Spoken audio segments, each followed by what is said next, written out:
Hi నమస్తే, welcome to Myra media. నేను మీ కేవీఆర్. నిన్న దేశం నివేరపోయే ఘటన జరిగింది, అందరికీ తెలిసిందే. ఆంధ్రప్రదేశ్ సీఎం జగన్మోహన్ రెడ్డి మీద జరిగిన రాళ్ల దాడి దేశవ్యాప్తంగా సంచలనం సృష్టించింది. పలువురు ప్రముఖులు, ప్రజాప్రతినిధులు ఆయనను స్పీడీగా అంటే త్వరగా కోలుకోవాలని చెప్పి పోస్టులు పెట్టడం, సాక్షాత్తు ప్రధానమంత్రి నరేంద్ర మోడీ లాంటి వాళ్ళు ట్వీట్ చేయడం సంచలనం సృష్టించింది. ఈ నేపథ్యంలో అంటే పతాక శీర్షికల్లో ఈ దాడికి సంబంధించిన వార్తను ప్రచురించాల్సిన పచ్చపత్రికలు పేలాలు ఎరుకునే ప్రయత్నం చేస్తే ఆ వార్తకి ఇచ్చిన ప్రాధాన్యం ఏందో చెప్పే ఉద్దేశమే ఈ స్టోరీ అనమాట. ఒకసారి ఈ పచ్చపత్రికల నైజం, నీతి, నియమాలు ఎట్లుంటాయంటే అదే జగన్మోహన్ రెడ్డి మీద యుద్ధం చేసే యోధులు అని చెప్తుంటారు కదా, వాళ్ళే జాకిలు పెట్టి లేపుకుంటూ ఉంటారు, గాలి కొట్టుకుంటుంటారు.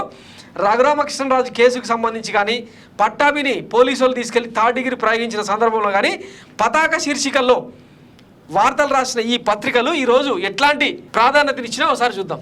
ఇది ఆంధ్రజ్యోతి చంద్రబాబు సంకలో పత్రిక. ఎట్లా రాసింది చూడండి. జగన్ పైకి రాళ్ళు, నుదుటిపై స్వల్ప గాయం, మాజీ మంత్రి వెల్లంపల్లికి బెజవాడ రోడ్ షోలో ఘటన, ప్రథమ చికిత్స తర్వాత ముందుకు ఆనగ ప్రభుత్వ ఆసుపత్రికి, సీఎం గాయానికి కుట్లు. ఈ రాతల్లోనే ఒకసారి చూడండి ఆ సర్కాజం ఎట్లుందో. భద్రతా చర్యల నుంచి దాడి వరకు ఎన్నెన్నో అనుమానాలు. కరెంటు తీయించి మరీ చీకట్లో రోడ్ షో, కానరాని రోప్పాటి బస్సు చెంతకు జనం. అప్పుడే దూసుకొచ్చిన రాళ్ళు ఖచ్చితత్వంతో తగలడంతో క్యాట్ బాల్ వాడారనే డౌట్స్. ఇంత జరిగినా జనాన్ని క్లియర్ చేయలేదు. బుల్లెట్ ప్రూఫ్ సీట్స్ వాడలేదు ఎందుకో. అంతా అయ్యాక ప్రభుత్వ ఆసుపత్రిలో చికిత్సతో సరి. టీడీపీకి వ్యతిరేకంగా వైసీపీ శ్రేణుల నినాదాలు. దాడిని ఖండించిన మోదీ, చంద్రబాబు అని చెప్పి వీళ్ళ పైశాచికత్వం ఎట్టుందో చూడండి.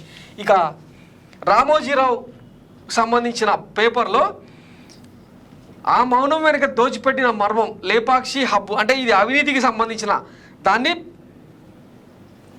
బ్యానర్ ఐటమ్ వేసుకున్నారు. తర్వాత ఎక్కడో మూలకు సీఎం పైకి రాయి, నుదుటిపై గాయం, ఘోర భద్రతా వైఫల్యం అని చెప్పి పోలీసుల వైఫల్యంగా చెప్పే ప్రయత్నం. మొదటి నుంచి అంటే ఎన్నికలు జరుగుతున్న కాడ నుంచి ఈ రోజు వరకు తీసుకుంటే ఎంతసేపు పోలీసులను బ్లేమ్ చేయడం, ఎన్నికల సంఘాన్ని బ్లేమ్ చేయడం. వీళ్ళకి ప్రజాస్వామ్యం మీద విలువలు ఉంటే, నమ్మకం ఉంటే ఈ ప్రయత్నాలు చేస్తారా? చేసే అవకాశం ఉందా? ఎంతసేపు వ్యవస్థల మీద వాడు ఏడవడం తప్ప. ఈ జరిగిన దాడి హేయమైంది. సాక్షాత్ అంటే ఒక రాష్ట్రానికి జనం ఎన్నుకున్న ప్రజాప్రతినిధి ఆయన, మామూలు వ్యక్తి కాదు కదా. 151 మంది అఖండ మెజారిటీ సీట్లు ఇచ్చి ముఖ్యమంత్రి కుర్చీలో కూర్చోబెట్టిన జనాన్ని అవమానిస్తున్నట్టు కాదా ఇది? ఇక వీళ్ళకు ఏ గడ్డి పెడితే, ఏ అశుద్ధం పెడితే బుద్ధి వస్తుంది. సో ఇట్లాంటి నీచరాతలకు ఇంతకుముందే చెప్పిన కదా. అదే రఘురామకృష్ణరాజు మీద దాడి జరిగినప్పుడు, పట్టాభి మీద దాడి జరిగినప్పుడు పతాక శీర్షికల్లో మెయిన్ పేజీ బ్యానర్ మొత్తం, ఒక పేజీ మొత్తం వాళ్ళ స్టోరీలతో నింపేసినప్పుడు సాక్షాత్తు సీఎం మీద జరిగిన దాడిని ఏ రకంగా ప్రజెంట్ చేయాలి? వీళ్ళు ఇంకా పత్రికా విలువల గురించి, తెలుగు వాళ్ళ ఆత్మగౌరవం గురించి చెప్తా ఉంటారనమాట.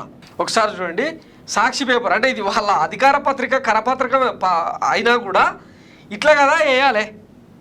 మిగతా పేపర్లు అన్నీ చూస్తే ఇదిగో సీఎం జగన్పై దాడి, పూలతో పాటు రాయి విసరడంతో కంటికి గాయం, ఇట్లా కదా ప్రజెంటేషన్ అనేది. ఇక వీళ్ళను పచ్చపత్రికలు, పచ్చ కుక్కలు, పచ్చ పందులు అనడానికి ఏమన్నా అడ్డు అదుపు ఉందా? లేదు కదా. సో అందుకే తిట్టేదన్నమాట. పొద్దున్న లేస్తే ఇట్లా స్క్రీన్ పెట్టుకొని, పేపర్లను పెట్టుకొని ఎందుకు తిడతామంటే ఇది.